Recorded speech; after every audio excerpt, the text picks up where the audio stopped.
The Quiz Kids, brought to you by the makers of Alka-Seltzer and One-A-Day brand vitamins. The words armed assault in United States newspapers failed to disturb either the police or the United Nations Security Council this week.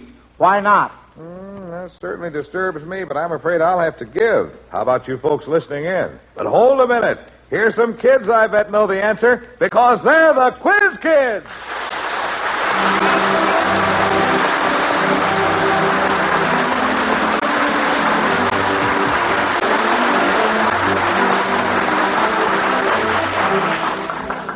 And here's a man who knows the answer because he has it on his card. Our chief quizzer himself, Joe Kelly.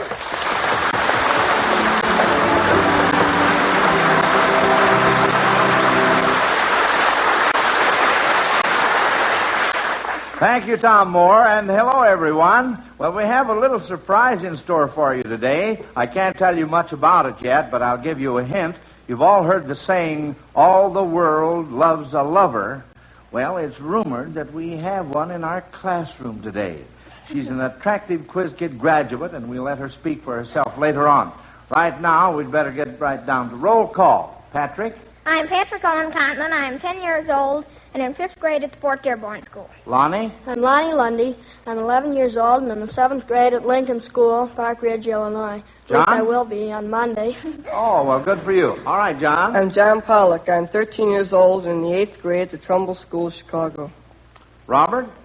I'm Robert L. Burns. I'm 7 years old. I'll be in the 4th grade at Jefferson School, Gary, Indiana. And here's Ruthie back from camp. I'm Ruthie Duskin. I'm 13 years old, and I'm in the 10th grade at U High. And Ruthie, congratulations on all those honors you took at camp in swimming, archery, and riding. I'll bet you had a grand time. And now back to that first question from Minoru Toki of Sacramento, California. The words armed assault in United States newspapers failed to disturb either the police or the United Nations Security Council this week. Why not? And Pat's hand was up first. Well, because armed and assault are both horses, and they won races, I think. Well, your thinker is working very good, Pat. The armed came in first, and assault came in second, or something like that. I couldn't tell you, but I know they're both race horses. Well, you're on the right track, Pat. Let's see, Lonnie. Well, assault was hurt. I don't think he raced last week. That's what are you going to say, Robert? That was right. Huh? He didn't race last week because I heard the race. Oh, you did? Uh-huh. Well, you must have been on the wrong track then, because they didn't race. Lonnie is correct on that. You see, they're the two top race horses, armed and assault, and they were scheduled to meet in a match race on Saturday, August 30th. However, the race had to be canceled because assault pulled up lame after a workout early in the week. All right, that takes care of question number one. And Mrs. Archie Clay of San Diego, California, wants you to suppose that leaders in Bible times were given titles similar to those we give government officials today. What biblical characters might have had these titles? I'll try and get 2 out of 3. First title, Egyptian National Relief Administrator. Ruthie? Well, wouldn't that be Joseph? That's right. When he got over the famine in Egypt? That's right. That's the correct answer. How about Collector of Internal Revenue? Lonnie? I think that, I'm not sure what his name was, but Joseph and Mary had to go to their home city to be taxed. And on the way, while they were there in Bethlehem, Jesus was born. I'm not sure who the king was that ordered it, though. Well, now let's see if we can help you out on that, Lonnie. We have some other hands up here. John? Well, Herod was the king, and Matthew was a tax collector before he came one of the disciples. That's the answer. Matthew. That's correct. How about administrator of the Federal Cosmetics Act? That's the toughie. John? Well, it might be kind of far-fetched, but Jezebel, when she was... before she was killed, she was always, she got real dressed up, and I tossed her out of a window. Well, when she was getting dressed up, didn't she painted her face, didn't she? That's right, and that's the answer. But you got all 3 of them instead of 2 out of 3. L.L. Reimer of Lewistown, Montana, wants you to listen to these notes on the piano. And imagine that the white keys represent white horses and the black keys black horses. Now, none of you children can see the keyboard, can you? No, I'm sure you couldn't. Well, suppose we were leading the horses into the barn in this order. Now, try to call the color as you hear the notes. Here they are. Lonnie? Black. Black, and what note is that? E flat. E flat. All right, let's go along. That's B, and that'd be white. White. F, white. Correct. A flat, white, or black. Black. That's absolutely right. Now, this gets really hard because our pianist will play 6 notes all at the same time. They represent 6 horses milling around in the barn, and you must tell how many are black and how many are white. Here they are, all 6 notes played together. Robert? 3. 3 what, Robert? 3 apiece. Oh! You couldn't miss on that, could you? Oh, that was a dandy. Robert, you and I are pals, believe me. Lonnie? Well, wasn't it 2 black and 4 white? That's right. 2 black and 4 white.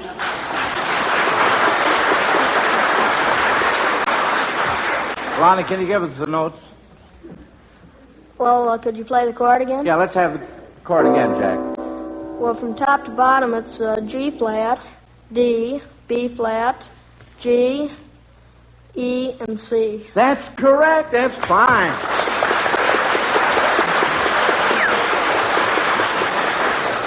Here's the last part of the question. One horse got away. As he ran out of the barn, did he turn to the right or the left? Robert? Left.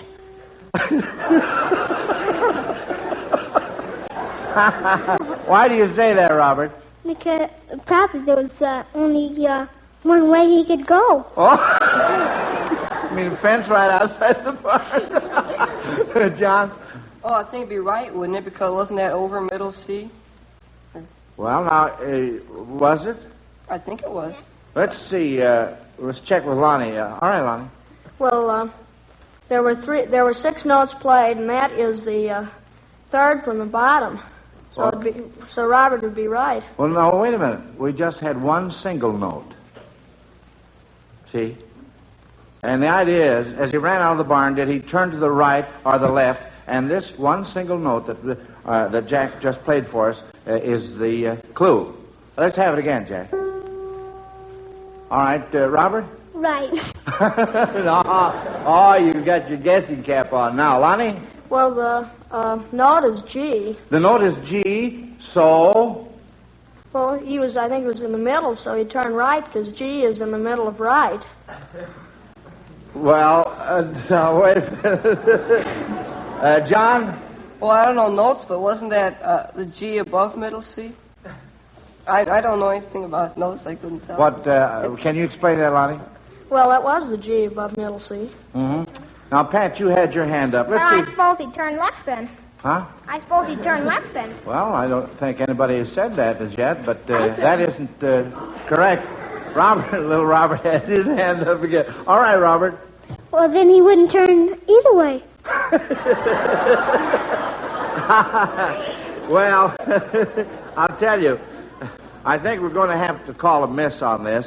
You got the note all right, but G, when you're driving a horse, you say G to the horse. Which way does he turn? What way does he turn? He turns to the right. That's when a farmer calls G to his horse. It means to turn right. See? So that's a miss, and that means that L.L. Reimer of Lewistown, Montana, gets one of the big $250 Zenith radio phonograph combinations for sending that stumper in. And now then, let's see here. The next question is yours, Tom Moore. When a busy, nerve-wracking day leaves you with a miserable, nervous headache, you want relief. And you want relief as fast as you can get it. You want Alka-Seltzer. Yes, the next time you have a headache, take an Alka-Seltzer. Alka-Seltzer means fast relief because its pain-relieving ingredient is already in solution when you drink it. Make no mistake about it, there's nothing quite like Alka-Seltzer to bring you fast relief from a headache. And you'll always keep it handy once you're Alka-Seltzer wise. Thank you, Tom. Now, kids, here we go with some more questions. There's no need to remind you, children, that school time is here again. J.B. Anderson of Baltimore, Maryland, points out that some teachers seat their children alphabetically, while others let the pupils choose their own desks. If your teacher gave you your choice, what seat in the room would you choose as the best from all angles, and why? John? Well, I'd take the last seat in the last row, and then she couldn't watch what I was doing. Lonnie? Well, I think it's better to be near the windows. I think I'd take the last seat in the row nearest the windows. Why do you Well, I want... don't know. It gives you better light for when you're riding. Uh-huh. That's true. Now you can see what's going on outside, too. Yes, Pat? Well, I think I have the second seat in the third row now, and I like to be in the middle of the room so I can see what's going on. And there's a small boy in front of me, so I don't have to worry much about seeing things. I like it very well myself. I've been practically all over the room. Oh, you have? In other words, you cover a lot of schoolroom territory, Ruthie? Well, I think that where I sat would all depend on where certain other people sat. I mean, and also... Oh, I see. Tell us more, Ruthie. I would probably have a preference for the 13th seat in the room because 13 is my lucky number. It's my birthday. Well, good for you. John, did you... Well, I said I want to sit in the last seat in the last row, but she usually sticks me up in front where she can watch me. Well, she's reading your mind, And, Robert? I like to have the first seat because in the whole classroom, because I'd be the smartest. Well, sounds plausible. Yes, and Lonnie? Well, I'd really like to be in the seat at the teacher's desk. Oh, you would? Well, Well, I guess we know where we're going to sit now, or if we can have our choice.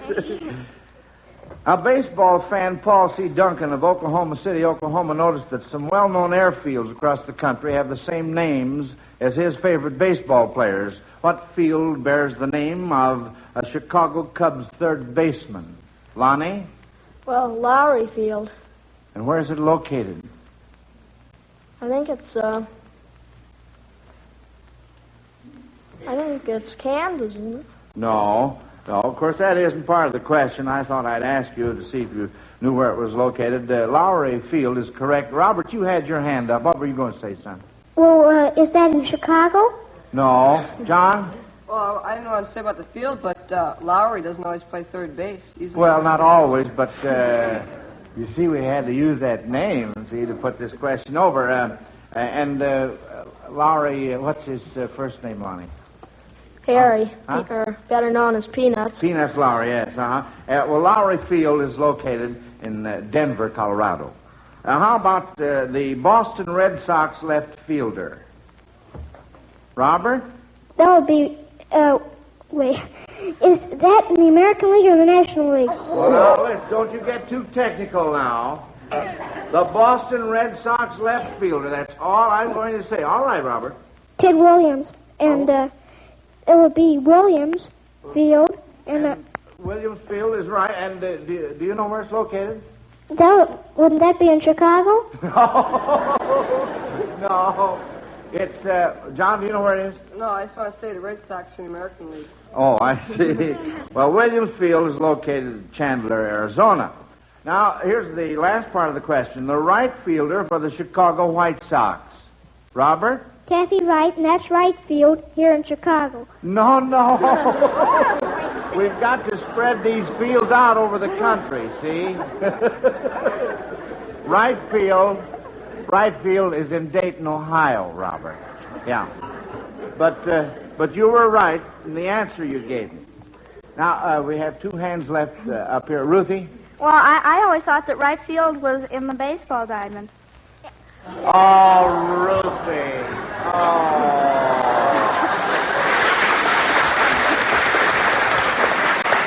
That was very, very good, Ruthie. Now, 2 out of 3 on this question from Pauline Salzman of Grand Rapids, Michigan. She says that today's change to longer skirts would never have bothered certain operatic heroines, and wants you to tell why this is true of the following. And the first heroine is Leonore in Fidelio. Leonore in Fidelio. Ruthie? Because she disguised herself as a man, Fidelio, so it wouldn't have affected her at all. That's right. That's correct. And how about Mimi in La Boheme? Pat? Well, she was a dressmaker, So? so she wouldn't have to worry about it. That's right. She could make them short or long. Mm-hmm. And how about Mariandel in Der Rosenkavalier? Mariandel. What about that one? You give up on that one? Well, she is actually the page boy, Octavian, who is disguised in feminine attire while posing as a maid. Well, I'm sorry, but that's a miss, kids. No, wait a minute. It isn't a miss. We asked for 2 out of 3, and you gave me 2, and I gave you the third one, so it is not a miss. Now, this question is from Mrs. Elsa Tatch of San Antonio, Texas. It is now more than a year since the atom bomb was tested at Bikini Atoll. If someone were to tell you that this test was a failure because only about 14% of the ships were sunk, what facts could you now present to show that the test was extremely successful? John? Well, in the first test and in the second test, the ships were all poisoned by radioactivity, and so they, even if the ships weren't actually damaged themselves, when they got back in the port, there'd be a whole crew of dead men in them. That's right. That's very, very right. Huh? And Lonnie? Well, didn't they test on some animals? Some goats, I think? Yes. Well, the goats died, didn't they, soon afterwards? Well, let's From check with some radioactive of the other hands here. Pat, how about that? Well, only 14% of the ships were sunk, but most of them were badly damaged and could never be used again. Well, that's possibly true to some extent. John? Well, in the goats, most of them, when they performed an autopsy on them and took them apart and see what was the matter, they found that the blood vessels in the body had expanded to such an extent that they had ruptured and split blood in all the tissues and muscle. That's right. And speaking of the ships, even now, a year later, some of them are still so radioactive that men can remain aboard for only 8 hours at a time.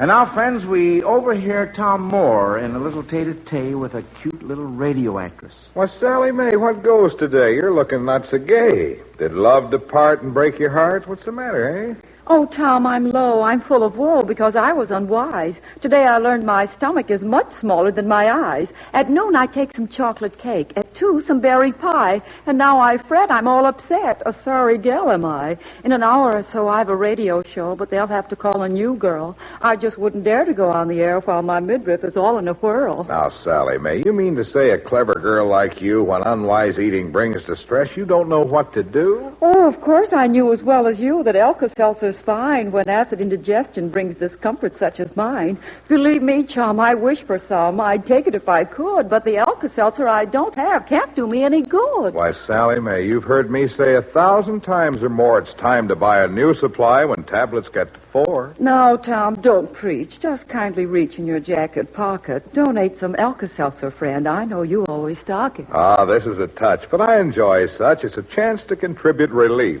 And I'm giving advice at no extra price to save you from similar grief. Now, Tom, I'm confessing I've learned me a lesson. You can spare me the rest of your speech. I'll stop at the store and I'll buy some more, and I'll keep Alka-Seltzer in reach. I was going to say, when you got them away, that here's the smart way to do. When you stop at that store for to buy you some more, instead of 1 package, buy 2. Keep 1 in your home and take 1 when you roam. Then you'll never be in such a fix. When a radio show gives a chance to make dough, you won't have to give it the nix. Ah, Tom, you amuse me, but would you excuse me? Alka-Seltzer has work to do now. And please let me know what you think of my show. I'm positive I'll be a wow. So long, Tom, and thanks. That's what I like about radio people. They're so modest.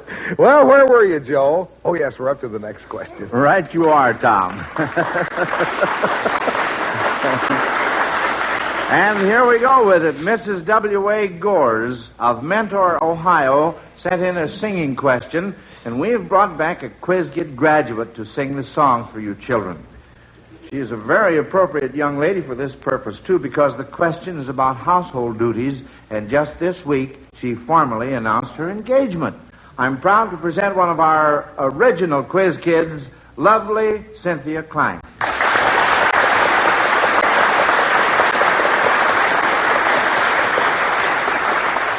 Cynthia, what's the name of this lucky fellow? His name is Henry Kerm. Uh-huh. Where did you meet him? Well, we both were studying for our master's degrees at Northwestern University, and we met there. I see. Well, what's he interested in, Cynthia? Besides you, that is. He's going to be a chemist, and a good one, too. During the war, he worked on the atom bomb at Oak Ridge, Tennessee. Well, what do you know? Say, Henry is quite a guy, isn't he?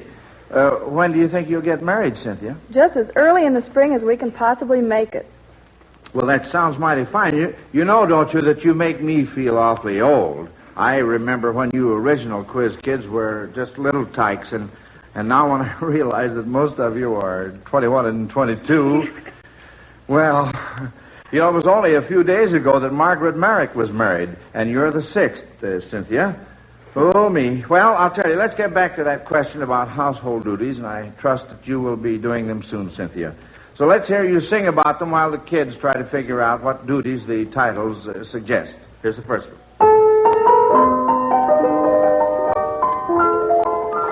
Sometimes I wonder why I spend the lonely night dreaming of a song.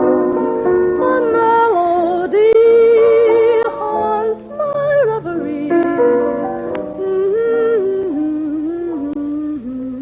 Lonnie? Well, that piece is stardust, Yes. so that would be dusting everything. That's right, dusting. Uh-huh. That's correct. Let's listen to the next.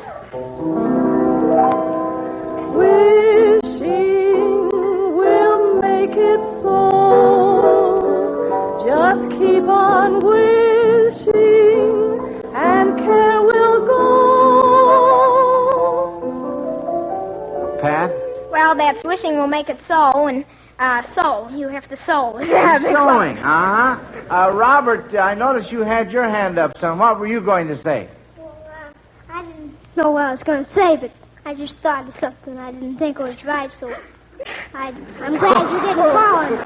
Well, that's a good boy. If you think of something that isn't nice, don't you say it now. Uh-huh. Now, Cynthia will sing this last classic number in French, but even if you don't know French, you may possibly, just possibly, recognize the melody. Beau savant, plus de savant avec beau savant. Beau savant, plus de savant avec beau savant. Pat? Well, that's super sud, so that'd be washing. Yes, it was.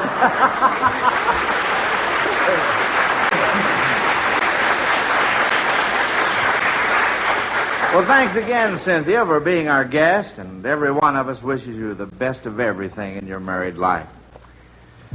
Miss Louise Paul of Wauwatosa, Wisconsin, has a rather unique geography question for you kids. She wants you to take the initial letter of a capital city and the initial letter of the river on which it is located, insert one letter between the two letters, and form a word. For example, London is on the Thames, and by inserting a letter between the L and the T, you could form, say, the word lot, or let, or lit, and so on. Now, what word can you form if you take the capital of Italy and the river on which it is located? Pat? Well, the capital was Rome. Rome, right. Let's see. I know that the river. The name of the river. River, Well, anyway. Well, you've got to give me the name of the river now so we can get that letter in between the two. Lonnie? Is it the Paul River? No. John? That's what I was going to say. Oh, you were going to say the same as Lonnie. Robert? Well, I don't know the river, but I may know. It isn't in Chicago now, Robert. I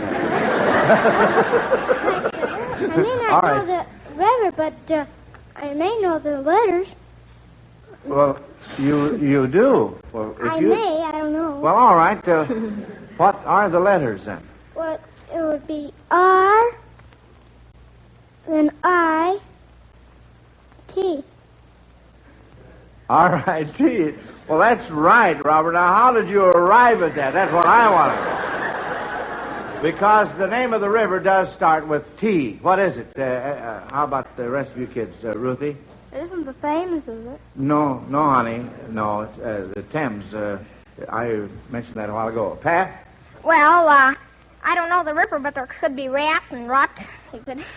Well, Rome is the capital, and the river is the Tiber.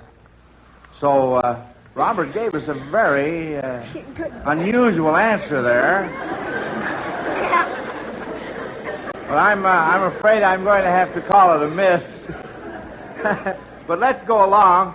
The next one, the capital of Egypt. Lonnie?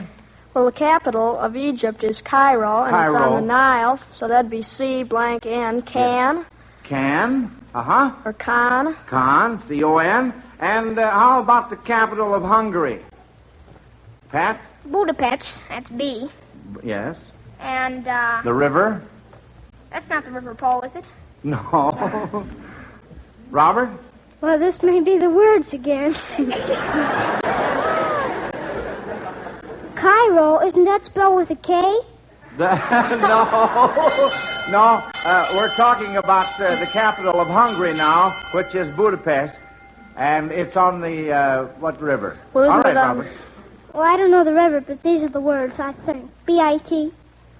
No. You're overworking that T. Lonnie? Well, isn't Budapest on the Budapest River? No. Budapest is on the Danube, so that would be B-A-D, which you kids did on this question. And that means that another one of the big $250 Zenith radio phonograph combination goes to Miss Louise Paul of Wauwatosa, Wisconsin. Well, that's the bell quiz, kids. That means that school's over for another week. Now, why don't you children just sit back and take it easy while the judges go to work and add up your scores to see who comes back next week. Of course, all 5 of you, win or lose, get $100 savings bonds from the makers of Alka-Seltzer to help you with your future education. And now I know our listeners would like to learn how they can win a radio, so Tom Moore, it's up to you to tell them. Have you been thinking all summer about sending in a question to the quiz, kids, and you just didn't get around to it? Well, why don't you do it now and try to win one of those wonderful Zenith radios? Either the sporty Zenith portable transoceanic model in the good-looking luggage case or the wonderful cabinet model $250 phonograph radio combination with 2 FM bands, silent automatic record changer, and the new Cobra tone arm. You know, you won't have an excuse much longer. Summer's practically gone. Cool weather's just around the corner, so now's the time to do something about that radio. Either radio is well worth winning, so send that question to Quiz Kids, Chicago, right away. Now I see the judges have given you the report cards, teacher, so let's see how well our Quiz Kids did today. Well, you kids missed 2 questions. Lonnie was first, Pat second, John third. You 3 will be back in school next Sunday, along with Mike Mullen, age 9, and Sandra Vegas, age 8. This is Joe Kelly dismissing the Quiz Kids class until this same time next week. Goodbye, kids. Goodbye, Mr. Kelly.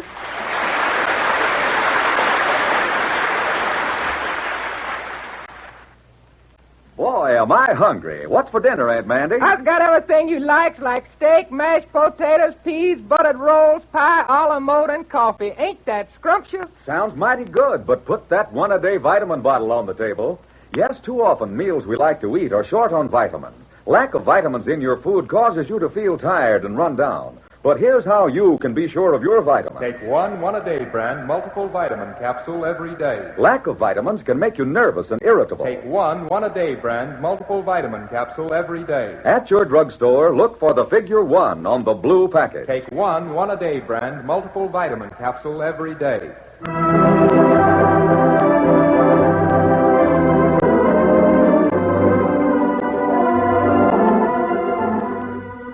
Listen to to the Quiz Kids every week and to Alka-Seltzer's News of the World every Monday through Friday on most of these NBC stations.